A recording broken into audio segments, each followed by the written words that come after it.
crashed in the TV. You hear him crying. Oh. Yeah.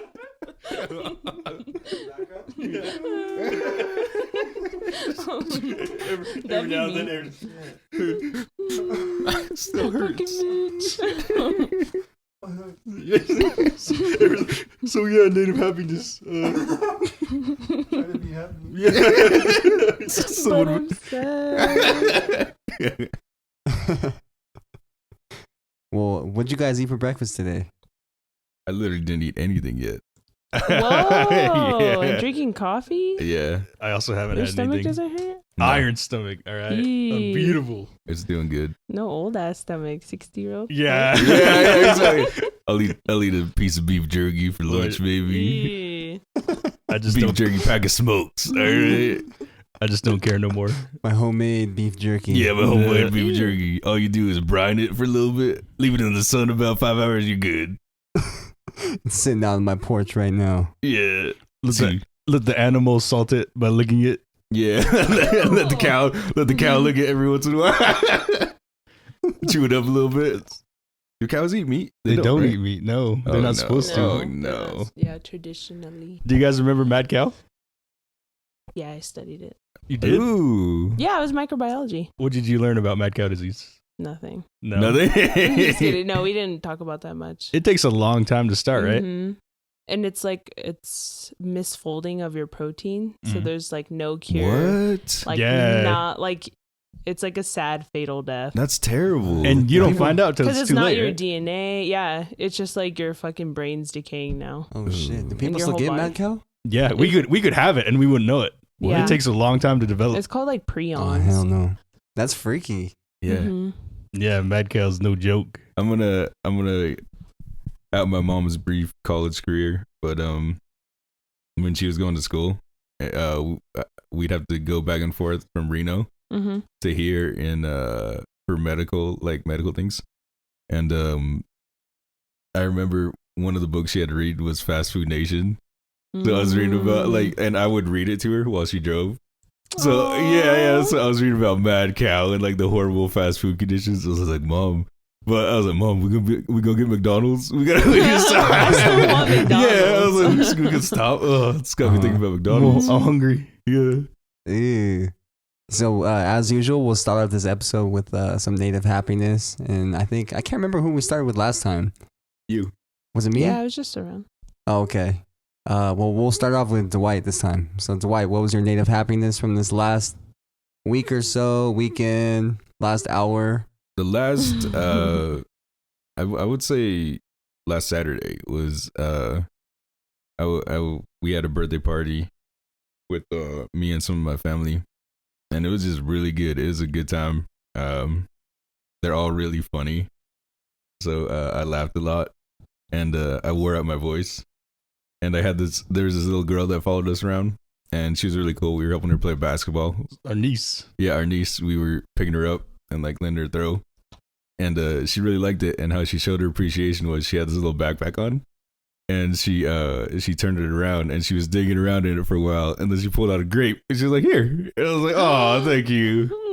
Like her fingernails were all black, so I didn't eat it, but I appreciated You're like, how long it. was it in there? Yeah, exactly. Yeah. So that was Aw. I had a really good time with my family, and he's an old guy now, but shouts out to all of them in Nixon. Thank you so much for that good time.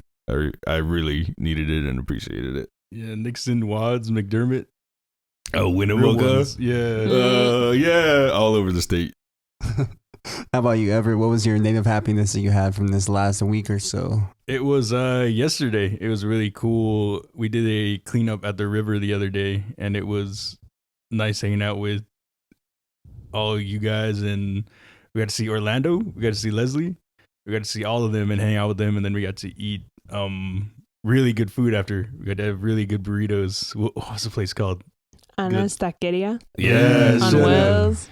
And Wonder Very, Street. very satisfying. All right. And it was cool being able to just hang out and to help clean stuff up and make things better, make the land healthier. which it is wild how choked out it is, how much trash there is around there. So if you can clean up, then you definitely should, because it feels good and it genuinely helps things out. Mm-hmm. So come meet up with us at our local cleanup. Those are the only meet and greets we're doing. Yeah. So if you want an autograph. Yeah, if you want an autograph, catch us there. No flash photography. Yeah.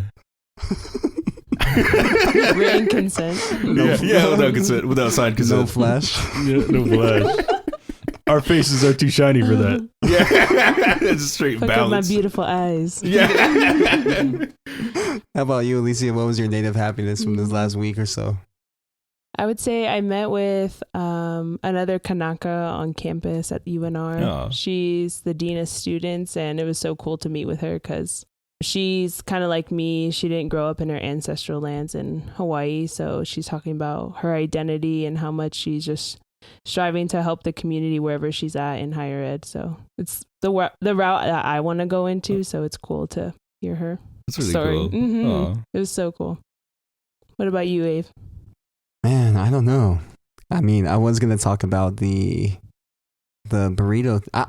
It was the meeting yesterday. That was so cool. We all got together after the cleanup. Don't take my answer.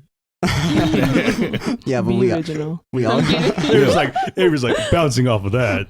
No, Avery was happier than you. Okay. That's my Yeah, he happiness. cancels you out. and we got two different burritos, so don't Yeah. don't count. No, We got you guys got the same. We did. Yeah. We got the same one. We both Carne got the asada. carne. Yeah. And then just he got got without the cheese. carnitas. Well, Right? I get the okay, carnitas. this is so me coming from my without cheese experience Uh-huh. on this taqueria. Yeah, that was just so cool. Us getting together, and that reminds me. Shout out to JD. They're one of our NDN Tea enthusiasts. Yeah, we love you, JD. Thank Mhm. you. Thank you, JD. And when Best. it comes to people doing work and de-stressing after all this tough, like yesterday, our cleanup that we had on Sunday, that was tough. That was I took a hard. beating, and I think a lot of people did. That was the most of it. I've seen people fall over, get hurt, get scraped up. Well, like there's Ooh. different levels to it too. Mhm. Like it was constantly like going uphill, and then It was all burned out. yeah. There was a fire where we went. There was ash floating in the air. There's some Mhm. dead animals. Yeah, there's Yeah. a dead raccoon. Yeah, R.I.P. Dead rest in raccoon. peace. Shouts out. Pour some out. Mm-hmm. But JD asked, what ways have you found to help distress or keep morale between this community work that we do?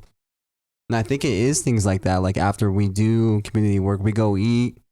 And I think the best thing that we do is almost what we do right here, where we just laugh and Mhm. tell jokes. Because in that community work too, if you notice, if you're there, like it's not like we're serious, like, oh, we're just picking up some trash. We're like hella laughing the whole time, messing Mhm. around, Mhm. finding funny shit on the ground and making jokes about it. Yeah, shouts out Autumn and Beverly for getting that all together.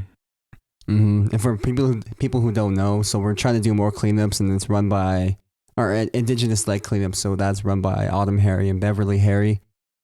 And basically, what we're doing is kind of getting back to our roots and our stewardship to the land, and saying that because a lot of people will call us like activists for doing this stuff that we're doing in the community, even just protecting the water. But it's not even It's activism to us. natural. It's just natural. It's like, I mean, it's survival. Blatantly, Yeah, just the pure Yeah. sense of survival. And on a personal note, how I de-stress is I hang out with you, JD. If nobody knows, JD is my good friend, and I really appreciate your support. So thank you.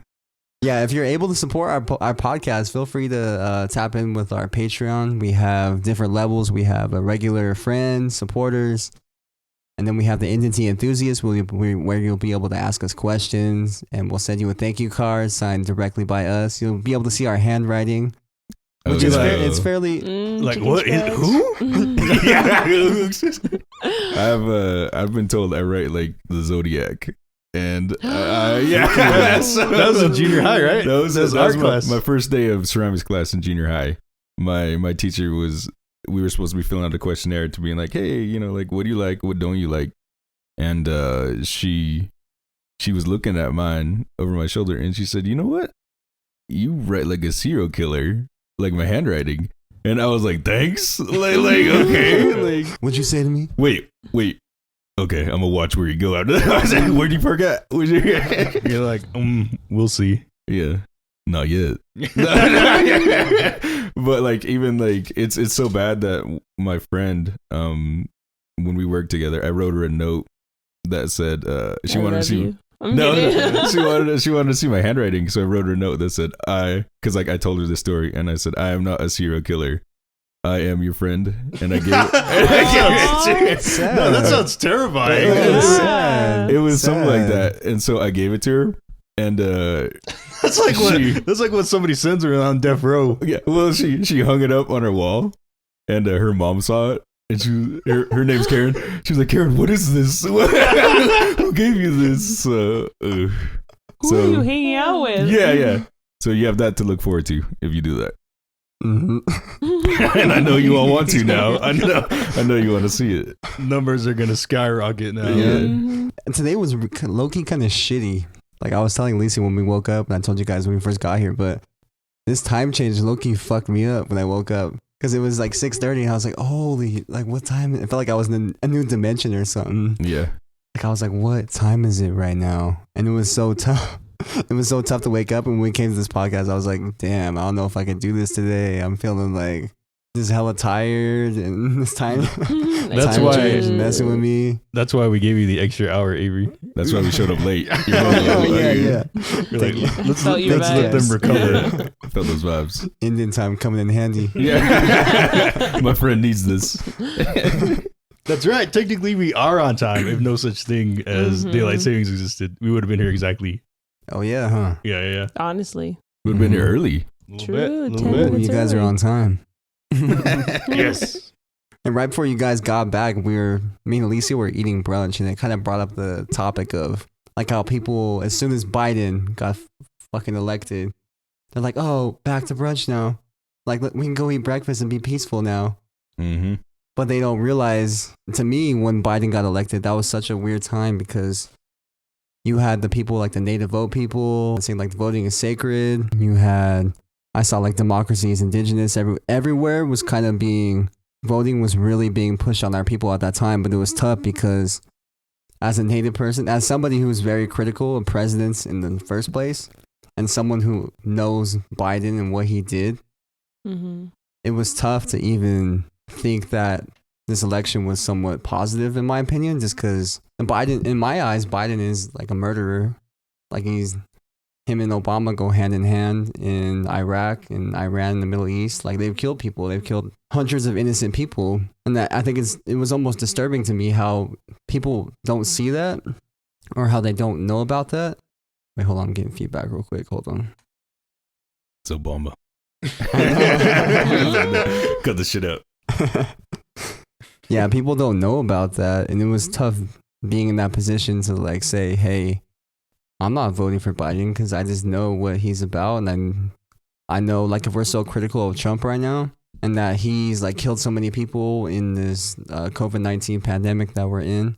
But if we're not critical of Biden at the same time, who's also done the same thing in his past administration, then that puts us in an extremely difficult spot, especially for Native people, because this isn't stuff that we're told.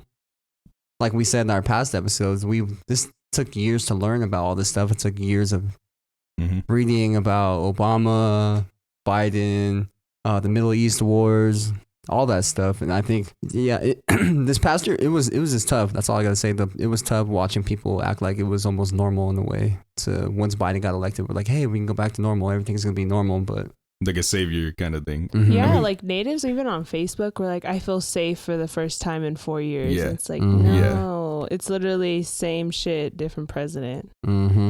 Well, and if you want to find anything, that's the tricky thing, is that if you want to find anything critical of somebody that is quote unquote the preferred candidate, then you have to legitimately seek it out. There's nobody telling you, hey, it was all just, this person is good because of this reason. It wasn't any kind of bad things about Biden or anything kind of shady about Biden. There was his, was it sexual harassment? Sexual assault? Yeah, there's a scandal that he had there, and that was the main thing that people saw, which is bad enough. But anything else, you need to actually find certain outlets that were like, yeah, these are the things that he's done that are shady. Because in opposition to Trump, everybody was like, well, he's not Trump though, so that's good enough. Which is a very weird way to look at it.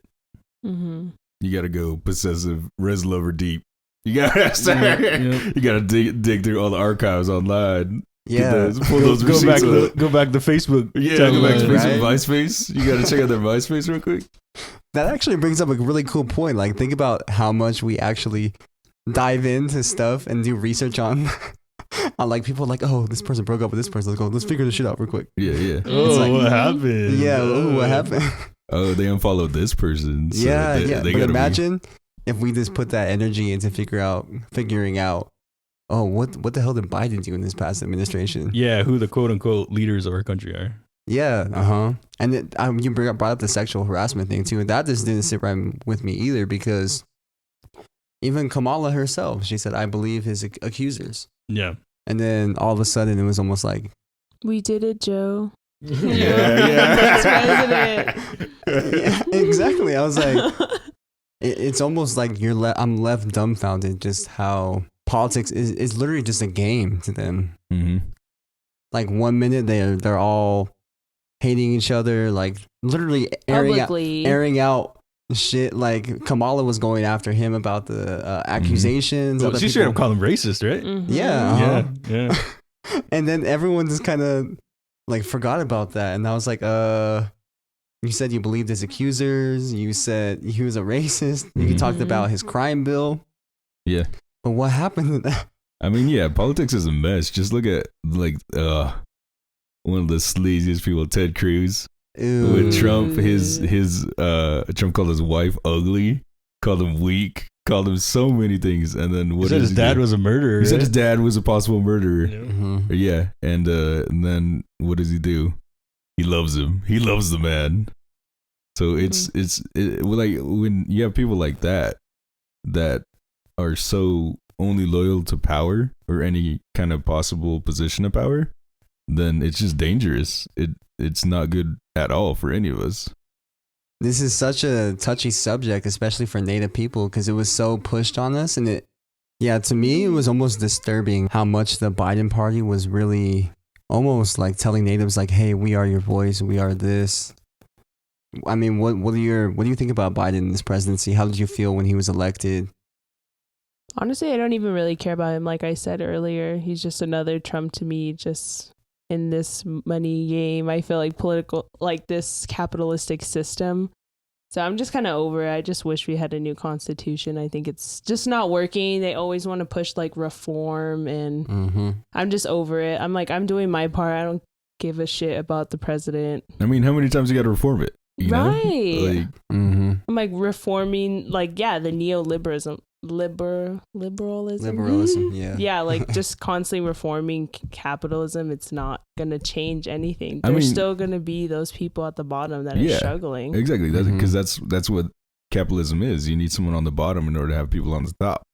But if you continually do reform and reform after reform, pretty soon it's going to be something else you don't even recognize. So what's the point? You know, what's the point in saying this will work, but it needs to be something completely different? Exactly. It makes no sense. That reminds me too. We saw a thing this morning. It was talking about raising the poverty line. No, and we were just thinking, like, terrible. Okay, so you're gonna just keep people in poverty, but make them not as in poverty, or just recognize that there's hella people in poverty. Yeah, you're just gonna add more to it. Just be like, exactly. Like, hey, there's a lot of poor folks out here. Yeah, and that's what capitalism thrives off of, and I think that's why this system needs to be abolished all in total, because. Like if we just keep reforming this stuff, it's almost like that raising the poverty line. Like, what is it doing? It's still keeping these systems in place. It's still gonna somewhat create all this racism that we have in this country. And I can tell you for sure. Like, I feel like Biden is almost the tip of the top. What the Democratic Party did to get him inside there was almost like disturbing, and it's also disturbing too how much people kind of ignored that too, because they're like, oh, Biden was with Obama. I mean, they're very blatant about it too, which is a really bad thing. Like, they don't hide what they do anymore. They show their preference for someone completely, and then kind of use that. Do y'all vote? Avery, did you vote? Yeah, we voted, and one thing because that was the whole thing too, because we had people at our doors. Like I would talk to people for like an hour, and it was just about voting. And then, because I mean, I'm not against telling people not to vote, but at the same time, if you're voting for somebody and you're not doing that work where you're looking into their past, looking into what they've done, and me and just in my views and what I thought about Biden, I couldn't vote for Biden. So I didn't vote for anybody. Luckily, we have that choice in Nevada. We did the none. What is it called? None of the above. Yeah, none of these candidates. Yeah, but we did vote in local elections. Okay. Mm-hmm. What about you guys? I did vote. Yeah. Yeah, I voted. Yeah, we I made a video about voting, so yes, I did vote. Yeah. Hypocrite. Yeah, I can't be hypocrite. But yeah, I voted. I early voted. But you should tell them what happened to you. Oh yeah, when I went to go vote in Fallon, Nevada, I went to the polls, and while I was at the polls, I walked inside, and then the guy, he is this older white guy. He said, "All right, so who are you?" And I told him my name, and then I gave him my address, which is all you need to do in order to vote. And then he was like, "Okay, give me your license." And I was like, man, he just wanted to try to stop me from voting however he could in whatever way he could. He thought you were going to vote. Yeah. I mean, and you didn't even have like any kind of sign showing like, oh, I'm going in for this guy or that guy. He just saw you were brown and immediately was like, yeah, it's purely off of looks. And he was like, oh no. Yeah. So did you tell him like, you don't need it? No, I didn't, because I wasn't sure. I wasn't entirely sure if I needed to give it to him or not. And then he called me afterwards, and I told him, "Yeah, you don't have to do that." Yeah. And I was like, man, because it was him and our friend who was a first-time voter. Yeah, me and my buddy Zugi, we went in and we casted our votes, and they genuinely didn't want us to do it. They didn't want us to put our say in, which is, that's how it is. That's just expected. They don't want to hear what you have to say. They don't believe in what you have to say. And the majority of people in America, especially for the Native community, they don't seem to trust you to have your own voice. And it is our job to always combat against that. It is our job to always show, like, just have our voices heard no matter what. And voting is an incremental part about doing that. You got to do it in other ways as well. Like, you can vote, you can try your hand at the system. There's, it's better than doing nothing, but you should also always strive to do so much more. Mm-hmm. Yeah, like with my voting experience, I voted early in the library, and it was really easy. It was really nice. I did vote in the presidential election. Kanye lost, but that's right. Oh my god! But so no, it's because you put easy. Yeah. But so I was going, and I was standing in line, and there were people with American flag masks, which, like we said, super patriots now. You got to watch out for them because they believe a bunch of wild things. But they were like kind of more rural kind of white folks, and I'd be standing in line and they'd walk past me to go vote, and they'd look at me like, what are you doing? I know you're gonna try to stop me, but it's just an automatic reaction that you get now. Whereas if you're kind of a person of color and you're voting, a lot of those white people in the country that were super red, they think you're voting against their livelihood, that you're a threat to them automatically as soon as they see you in line. Yeah, it's that thing, where it's like, we're the silent majority. Yeah, the silent majority like, shut that the fuck lost. up. Yeah, shut the fuck up then. Yeah, exactly. like it doesn't make any sense. And it's so complicated. I definitely don't know everything about it. I'm still trying to figure a lot of things out, but I know that this system, it continually fails us. So, what are we supposed to do? Keep trusting in it? I've learned a lot in this past year, to where it was like, I was like, not even sure like if I should go and vote because of different views and stuff. But I did. And it was really annoying to see it within like the next week after the elections for people to be like, we won. Back to brunch. Yeah, we won. We did it. It's over. Yeah, like the nightmare is over. It's finished. We did something good here. And I was frustrated because I'm like, no, you don't get to give up now. Like I don't, nothing's better for me. Like what changed for me? What made things better for me? You don't get to say, oh well, I'm done. Well, now, and those same people, when you talk about what Biden hasn't done, they're just like, well, actually, he's done this. All right. And that leads to a really, really interesting point too, because they're like, I've been at protests and stuff, and there are some very liberal people in there, that are straight Democratic Party all the way, complete faith in it. Whereas I'm not putting my blind faith in anything, but if you talk bad about Biden or anything, or even the really weird thing is the conservatives, when you talk bad about Biden, they're like, but you wanted him to win. Yeah. It's like that equation in their head. Like, okay, wait, what can I say now? Yeah. They're like, you wanted Biden to win. You won. Well, you won, so now you have to deal with it. And I was like, no, I don't trust that guy. I don't put my faith in him.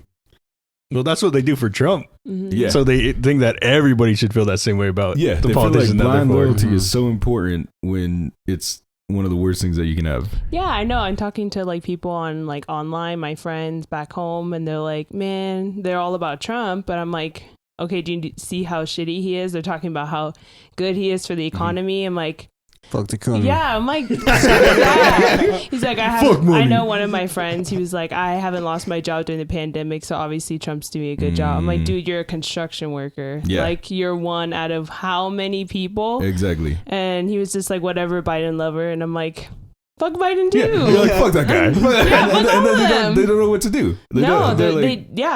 He didn't say anything back because he was like, oh, well, whatever you believe in. Shit it. They blocked. They disappear. One of the worst things too that I always hear all the time, and especially from the conservatives and the Republicans, is that they'll call Biden, they're like, oh, that radical leftist, that socialist with the Antifa. Yeah, he's Antifa. Antifa CEO. Yeah.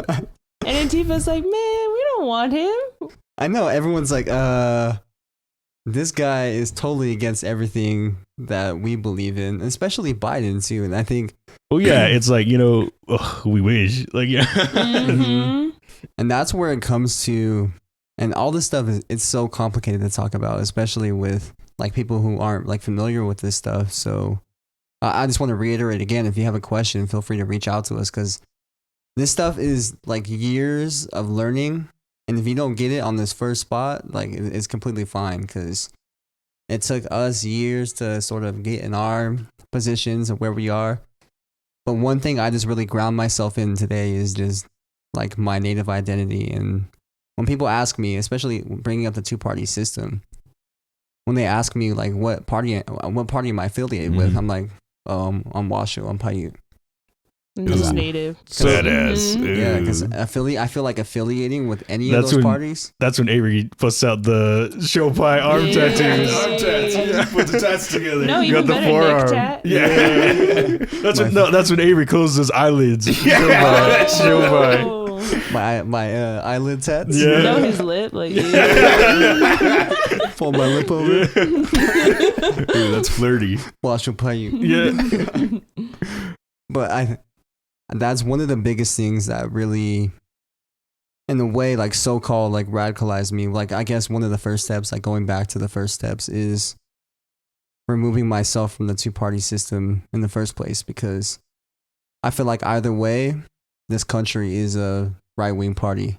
And even don't even think about the left or right in the first place too, because that's all European thinking in the first place. So if you even take out the left-right perspective, but the views of this country, the views of this institution that we live in, are nothing close to our views, and they will do everything possible to make it seem like we somewhat relate to them. And I think that's where you sort of start seeing, and that's why the voting season was so tough on me, because that's when you start seeing like the democracy is indigenous signs, voting is sacred. But okay, your voting is European. All that stuff is, all these systems, they're all European systems that we have. So in no way can these systems be indigenous because they're nothing what we used to do. Mm-mm. And that's how they try and get our people. Is they'll say this stuff. Like, do you think it was natives who created that stuff? Like, I know that the idea behind it is to make it seem super important to the native community that you need to vote. You got to do it because, it's the way things run. And I get that. Mm-hmm. But I don't even trust tribal elections. So how am I supposed to just be like, yeah, voting works? I'm like, recount. Yeah. I'm the guy that has to pull the transcripts. I'm standing in the tribal gym with my styrofoam cup of coffee. Here, let's look into this. Yeah, I like the movement, how they were trying to do the voting is sacred. Like all these brands were doing it too. Like that work is so essential for our communities. But to now have this false narrative that it's sacred, it's like, no, the resistance to have voting rights is sacred. That's what everybody it's always against. that resistance. Yeah, not like they don't want that system, but they're like, I want my voice heard, so I'm going to fight to get that voice. That's all it is. That's why it's like, no, this was not in any of our tribal affairs before colonization. Yeah, so being heard is sacred, but filling out a ballot, they were doing that. Right? You can't make the colonial traditional. No, that's not. Yeah, exactly. Not the right way to go about it.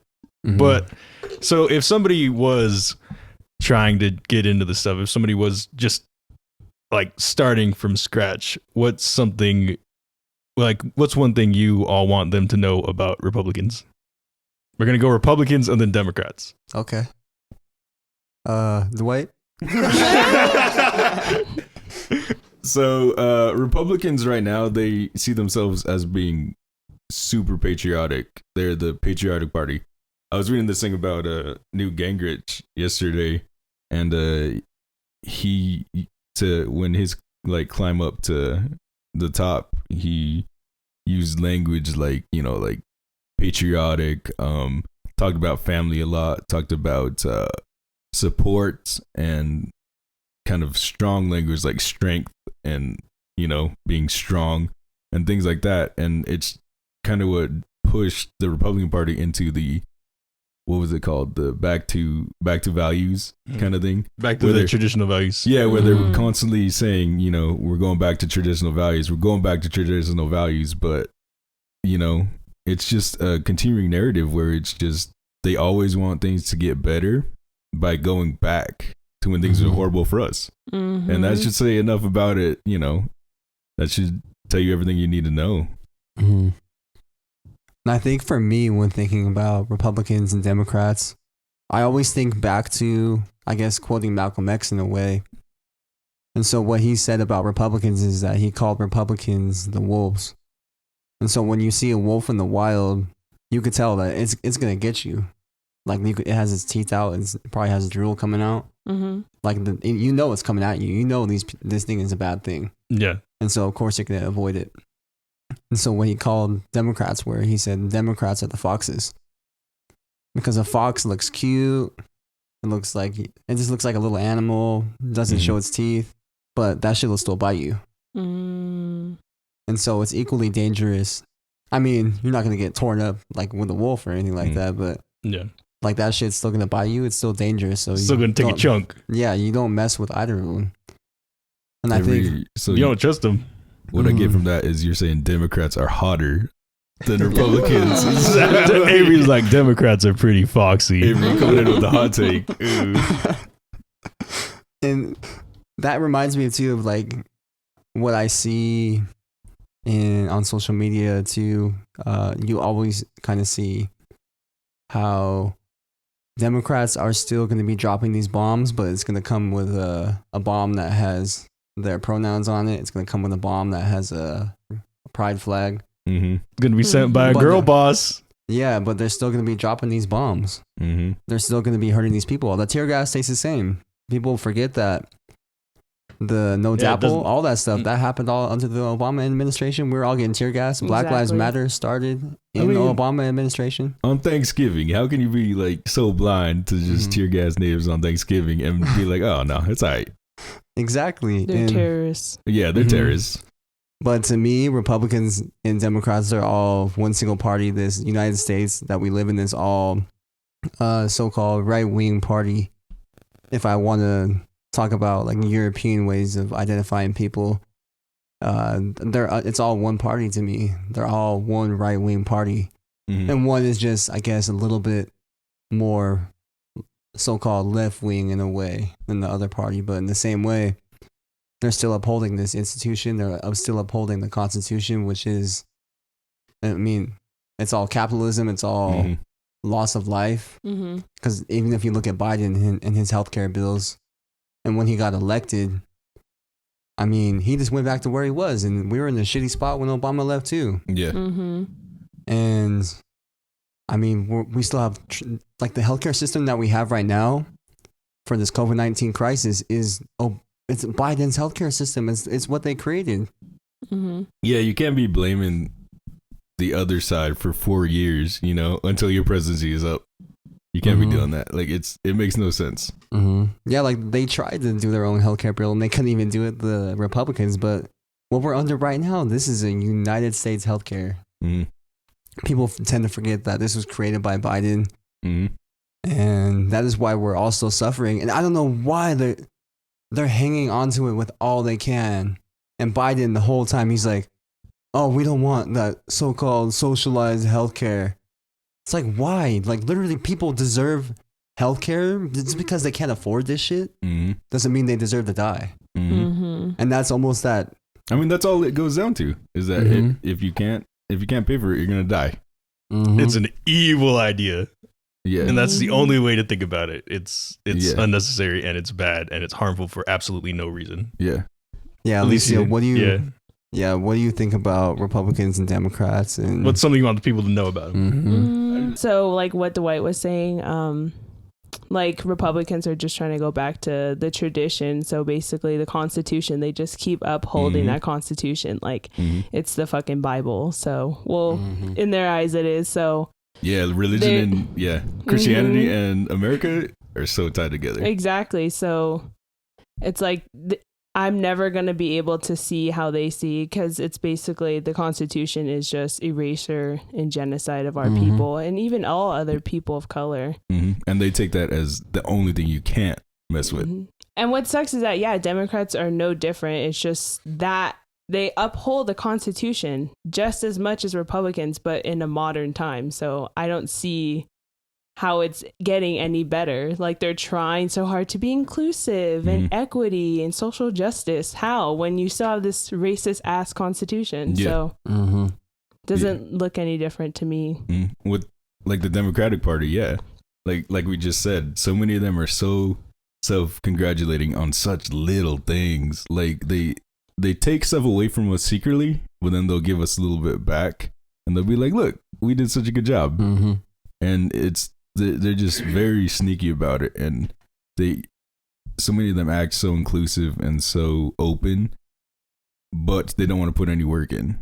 They don't want to be doing the actual, giving back of anything, because they still want to retain that control. And that reminds me too, I was telling Alicia this earlier, but I had a native, one of my friends, they worked in Washington, D.C. and they had an internship there. So one thing my friend told me when they got back from the internship was that a lot of these politicians, even almost all the Democratic politicians, all the Republican politicians, they're just working this as a job. Like, this is just a hobby to them. Very true. Like, oh, I'm gonna be a politician, but it has nothing to do with actually having a diverse background, interacting with diverse people. They just do this as a job. They're like, oh, I'm good at talking. Oh, I won my speech and debate championship in high school, and so now I'm gonna be a politician. Exactly. And those are the people that become politicians because they're just professional talkers. They can just talk. They don't have real knowledge that Native people have, that Black people have. And so when he came back, he's like, I don't want to be a politician anymore because these people there, they don't know shit. He literally said, those people are stupid. They don't know what they're talking about. They're just working as a job. It's all a game to them. And that kind of brings back to why, even with Biden and always think about climate change. He said, because there was somebody that came out to him and they're like, oh, are you against like fracking? Are you against like all this oil stuff? And he said, he's all, no, you should vote for somebody else. In the debate, I remember they brought that up as a bad thing, where they were like, Biden said he's against fracking, and then he said, no, I didn't. I never did that. I never said that. So did Kamala too. Yeah, yeah. I didn't say that. Yeah, exactly. And I was like, okay, thanks. Like, I appreciate it. Yeah, thanks for clearing that up. It's like, nah, I love that shit. Yeah. And I think that's one thing that really blew my mind too, is that during the Obama-Biden administration, that was one of the highest oil producing. Keep that in there. More like gas producing. We're like natural gas. He's like, here's my back end too. Here's my rebuttal. I'm sorry, everybody.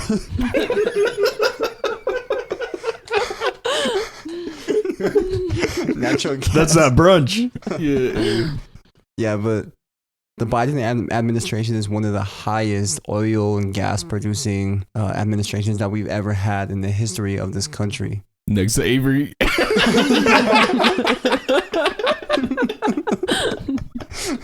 Dude. You stay with the jokes. We have fun. Yeah. But, and so when you look at him, who tells, honestly, he says he's this climate guy. He says he believes science. So when science is telling you that our children can possibly not survive, our grandchildren cannot possibly not survive, what are you going to do? Completely unsustainable. Are you going to keep fracking? Are you going to keep producing hella oil? Are you going to keep building pipelines? But it's money, so they're like, we can't get rid of it. Back to capitalism. Exactly. Yeah. They can't. Everybody out there, that's a lesson on capitalism right there. It's no good. Yeah. Dirty money. Dirty money. All their money is freaking dirty money since the beginning.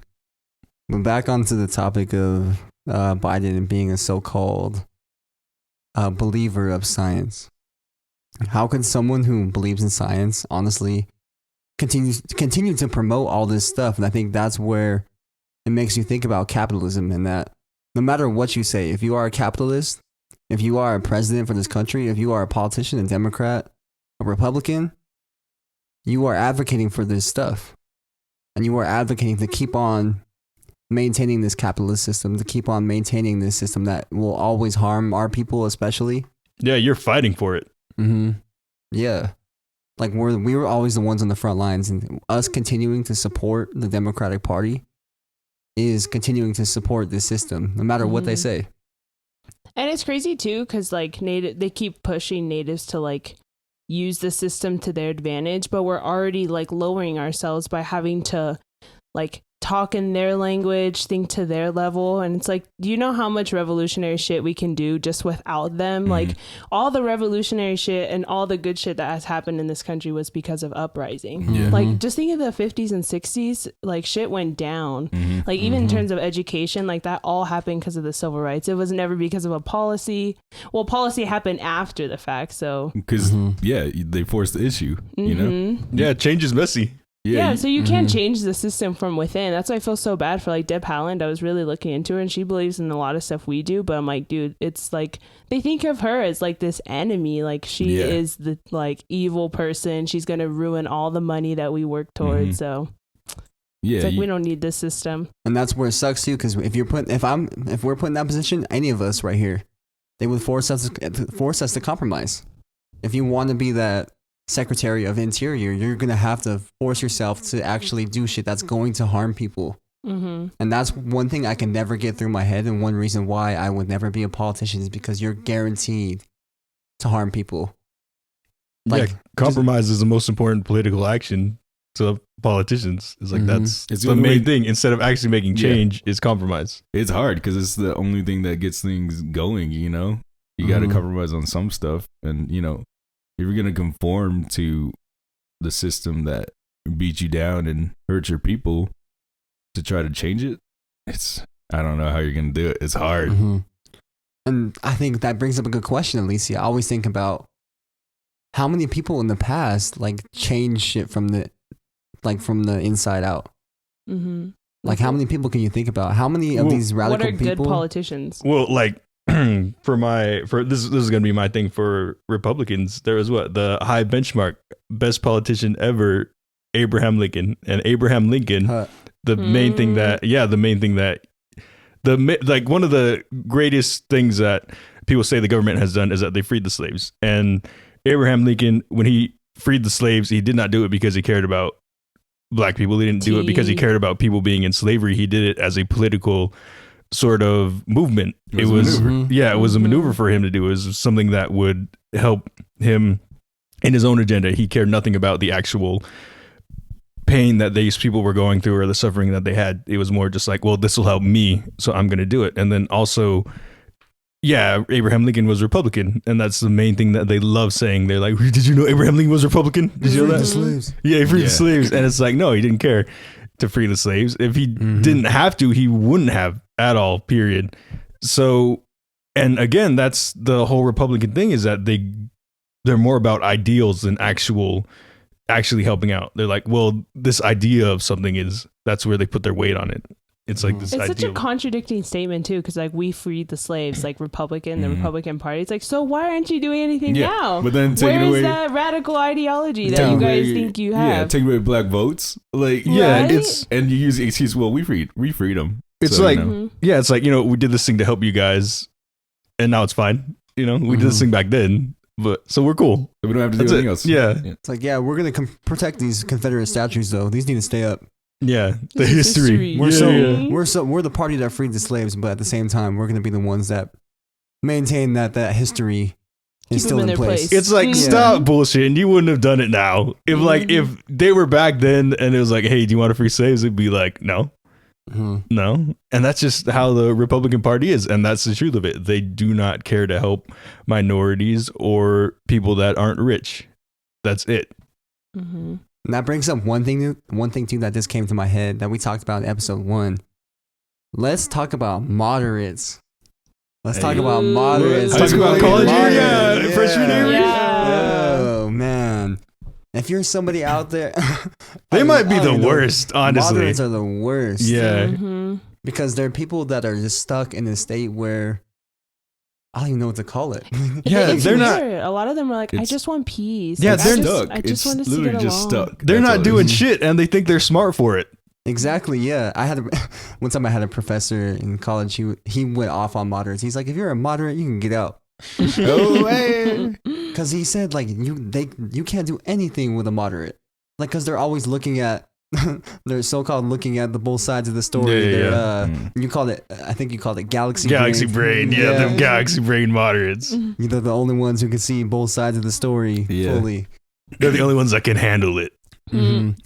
And those are the number one people you got to watch out for.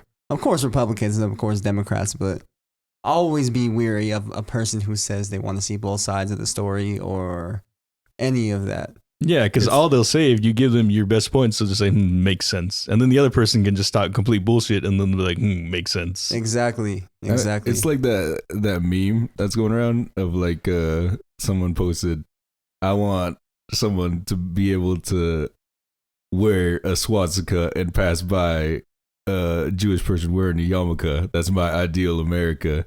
And I was like, that's so fucking stupid. That's like super moderate to be like, everybody should be allowed to do what they want whenever they want. And, nobody should be offended by what anybody does.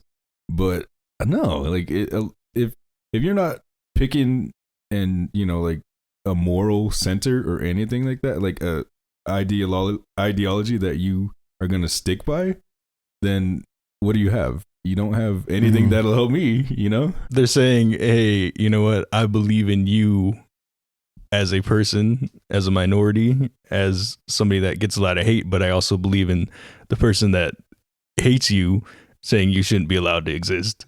Like, that's cool. That's cool with me. I mean. And like, we're, this isn't us saying, like, you shouldn't research things, you shouldn't look into things.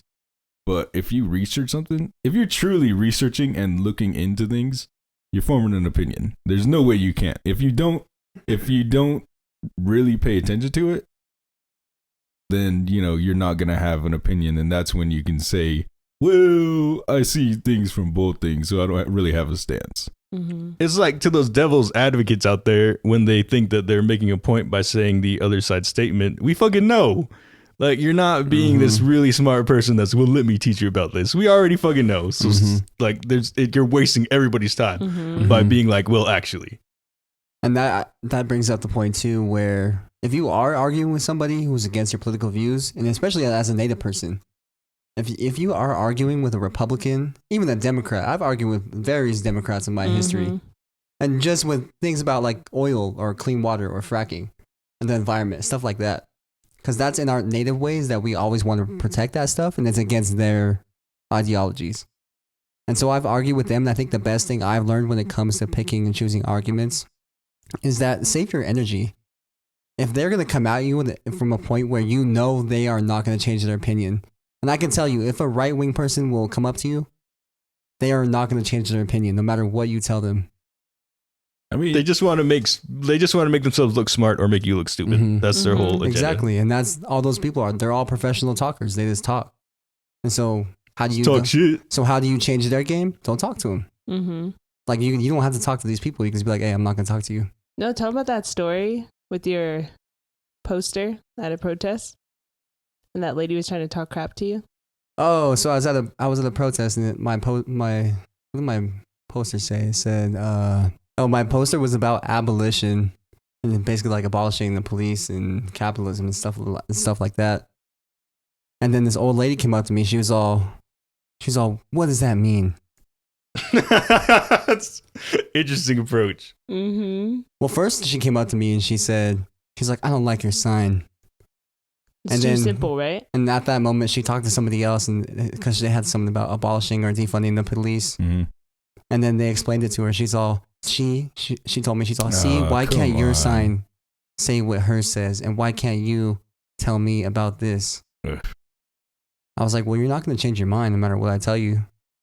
And then she was just some wild old lady. She thought the gangs were going to take over if we. She told us, she's like, oh, if we defund the police, the gangs are going to take over. I was like, where? You probably live in a house somewhere in the middle class neighborhood. You don't got to worry about none of that. But yeah, she was. We're talking about Scooter Gang? Yeah. She wanted me to have this whole paragraph about like why we wanted to defund the police, all this stuff. And I was Sources like, cited. Exactly. She wanted that on the protest sign. I was like, are you serious? She's like, that's why we don't like you guys, because your guys' signs don't say all the true things. Jeez. And I was like, and so that brings like me to the moral of the story is that save your energy if you know these people aren't in the mode of position where they're going to want to learn from you. Because you know who those people are. Because these people literally, I feel like a lot of right-wing people and conservatives and Republicans, their whole ideologies are based off of being professional talkers and also talking about bullshit. I mean, and how are you going to say you want to learn when you just talk constantly? Exactly.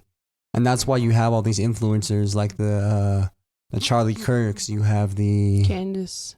Candace Owens, Ben Shapiro. All these people are just talkers. Like no. I don't know where you got your sources for that, but I think you're wrong on that one, Avery. Explain. What does he say? Let's say hypothetically. Yeah, let's say hypothetically. So dumb. Yeah, these people, all they do is Ben Shapiro, you suck. We hate you. Wait, what do you mean?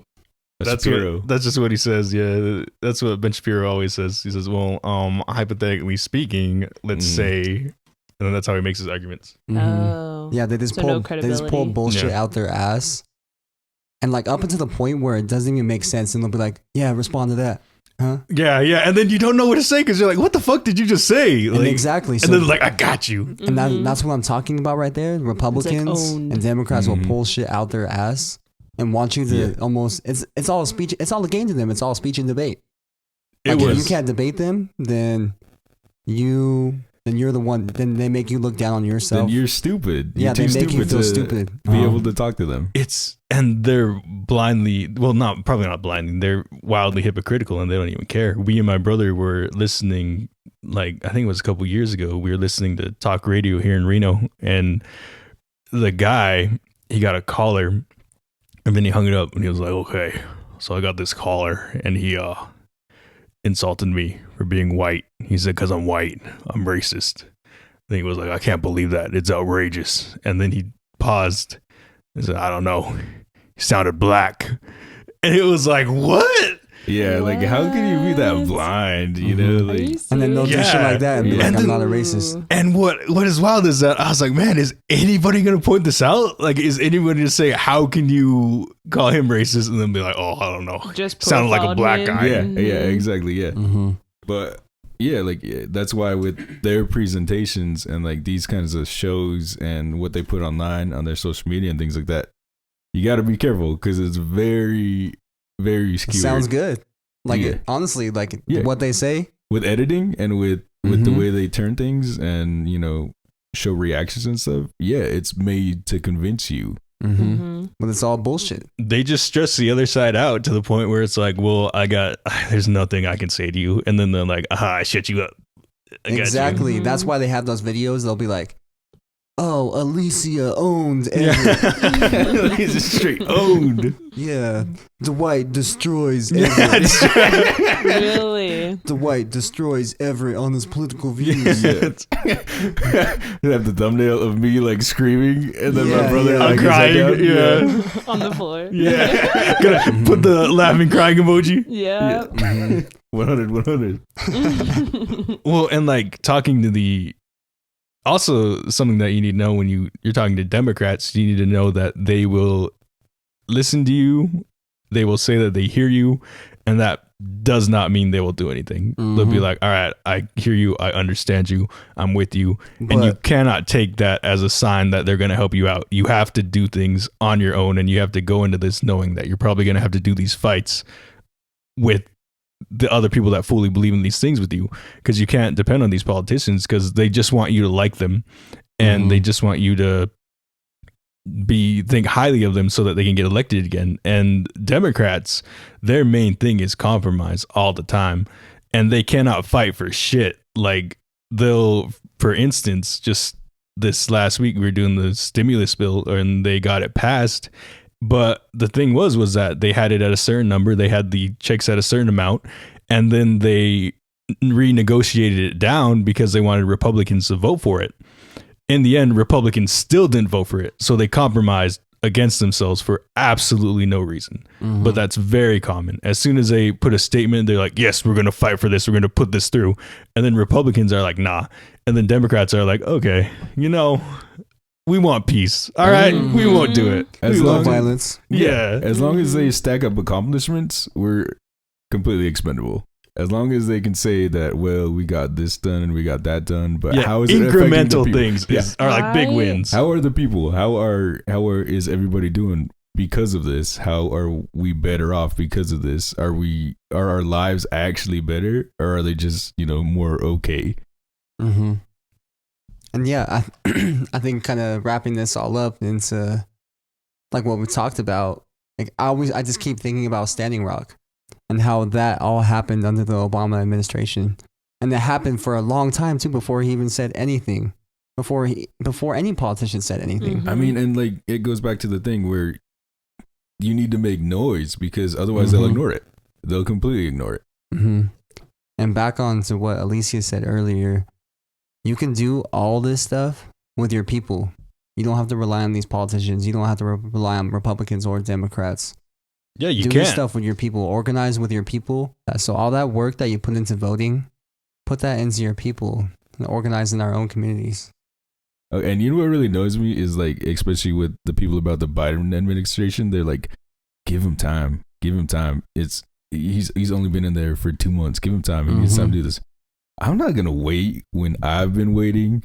My mom's been waiting. Mm-hmm. My grandma's been waiting for Mhm. things to get actually better for us. No, fuck that. Like, you expect me to just keep waiting? Mm-hmm. No. And that's what Will Biden said right there too. He said, "Oh, it's not," because when he was talking about banning fracking, he said it's not important at the moment. Like we'll touch on it in 50 years. It's like, fool, you won't even be alive in 50 years. It's like I may Gotta be dig his alive, my ass up. grandkids are gonna be alive, but so we're relying on these politicians to vote on policies for us that they're not even gonna fix right away. I think he meant he's going to be fossil fuel in 50 years. Maybe that's He why will he's so be about it. energy. Maybe he wants to be the fossil fuel. Yeah.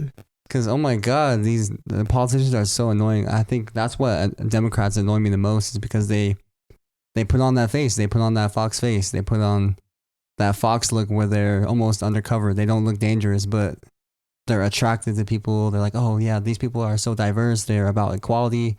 Go to them. But when you really think about it and when you really dive into it, these people are still upholding the same system that's been in place since the 1700s. And they want to continue to uphold the same system forever. And so in a way, it almost feels like Biden is their last, like Biden is what's hanging on for the Democratic Party. Because anymore, I feel like we're going to dive into stuff that actually means supporting life. Like we're so close to having healthcare for all, which we should have had so long ago. Yeah. And they're doing everything they can just to make sure that we do not have healthcare for all, to make sure that their ways, that the American ways, which are taking advantage of life and also killing people. It's profit. Exactly. They want to keep their profits. Capitalism. Business. As we sort of wrap up this conversation, how do we stay sane in this society where we're told that we have to be a part of the two-party system, that we have to be Democrat as a Native person? I think you do it by realizing that you don't have to fully rely on it. Like, I've grown so much in the past year, and I've gotten to know so many great people that show me that I can do so much without being even involved in politics. I mean, like, I'm helping to start a community garden right now, and me and a couple other organizations are trying to figure things out so that we can actually help the community rather than go through this whole, well, we want to give people food, but we got to vote for it first.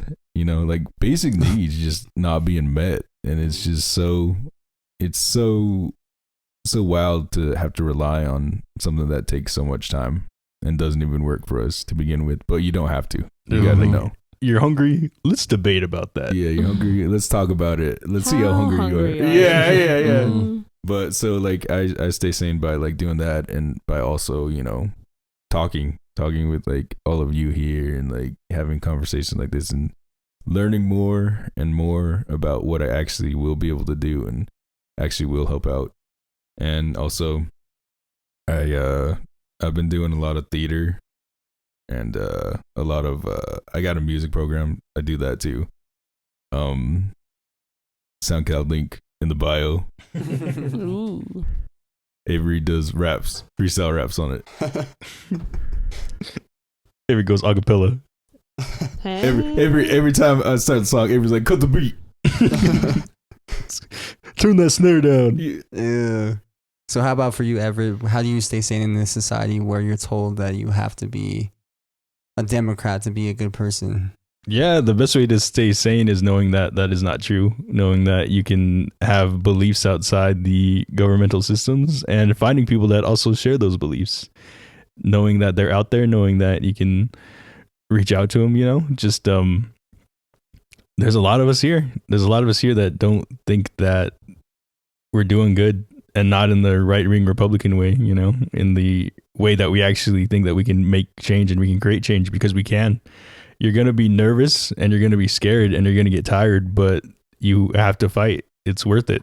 So find people there that are willing to fight with you.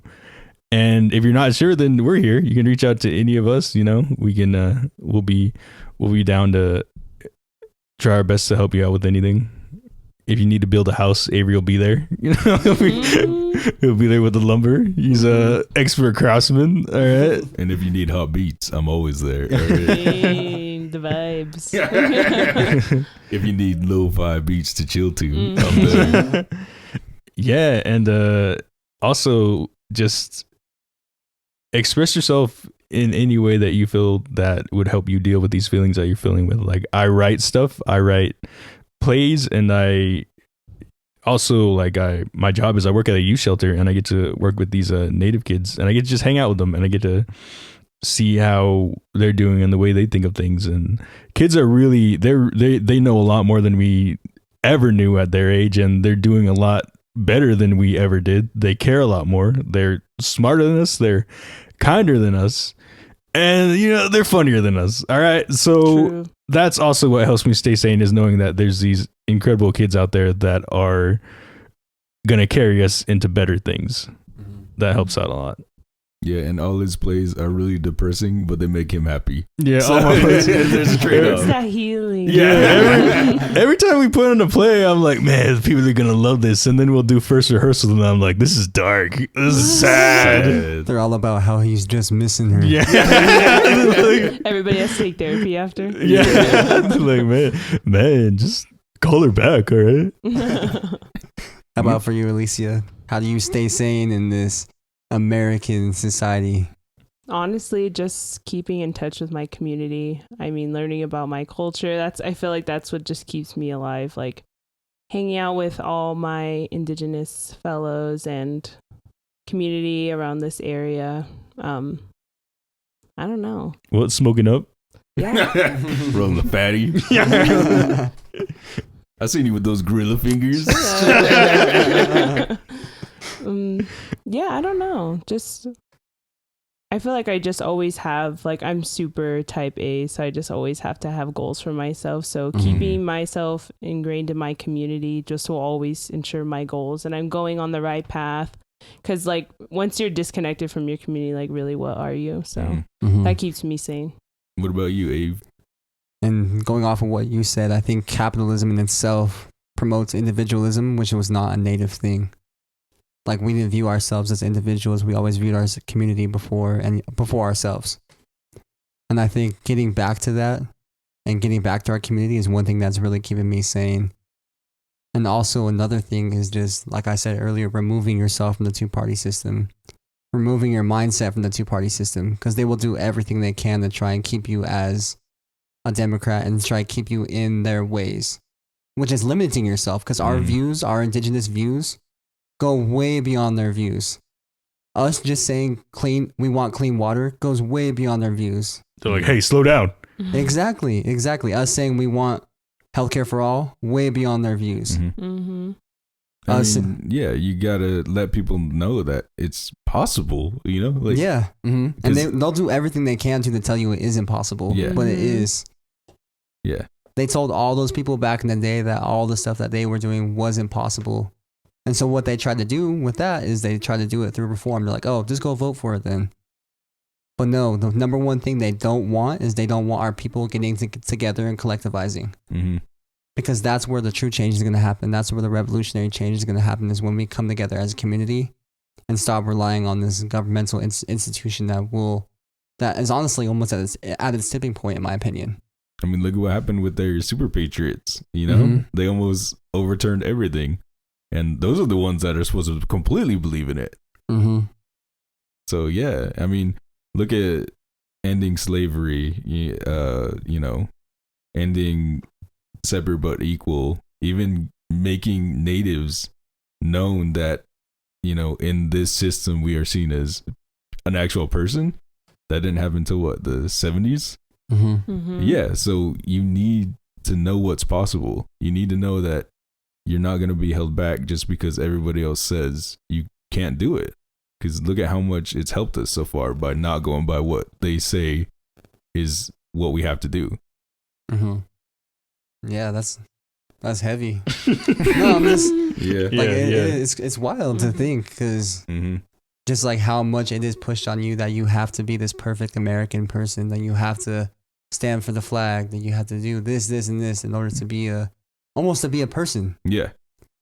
And if you think about it too, like Native people, we weren't considered people because we did stuff that went against this country and went against their views. Just by existing. Just by existing,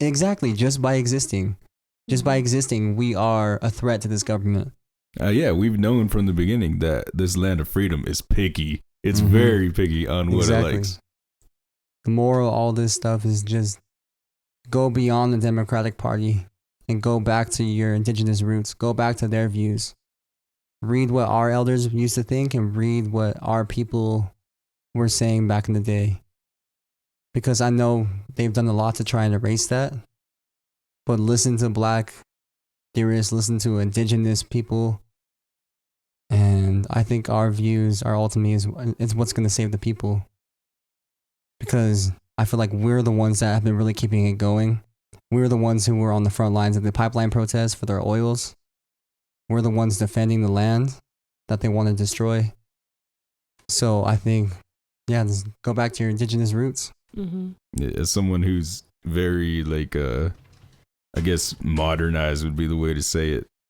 Don't feel like you can't learn what they don't want to teach you. You got to know that you can go back and look at that stuff, and you know, there's obviously a reason why we're so connected and why we feel such a, you know, a great warmth for each other, like automatically when we get here. But yeah, I think we've had a discussion that can go on for hours, and then this stuff is very heavy. It's all new to people, especially when you're taught that you have to be this one thing your whole life, and that the U.S. basically socialized us to be Americans and to take away our native identity. So take this in, reflect on it, ask us any questions that you have, and we'll get back to you as quick as possible. But if you're able to help out, we have our Patreon. You can be a supporter. You can be an enthusiast. And if you become an enthusiast, actually, we donate 25% of the proceeds to local water protectors, land defenders, and also to the houseless communities. So help out if you're able to. If not, it's completely fine too. And we appreciate we appreciate all you for listening. Yeah, thank you for listening. Yeah, we really love the support that we've had. And we can't thank anybody enough. So tune in for our next episode that we have. Follow our social media. Share our photos, pictures, videos that we share. Shout out to Jarrett. Oh yeah, shout out to Jarrett, our photographer. Jarrett, the boo. Yeah. Tap in with Jarrett work if you're looking for some sexy headshots. Yeah, we all looking real hot. Mm-hmm. You know what? Feel free to save those pictures as your wallpaper too. I give you permission. Yeah.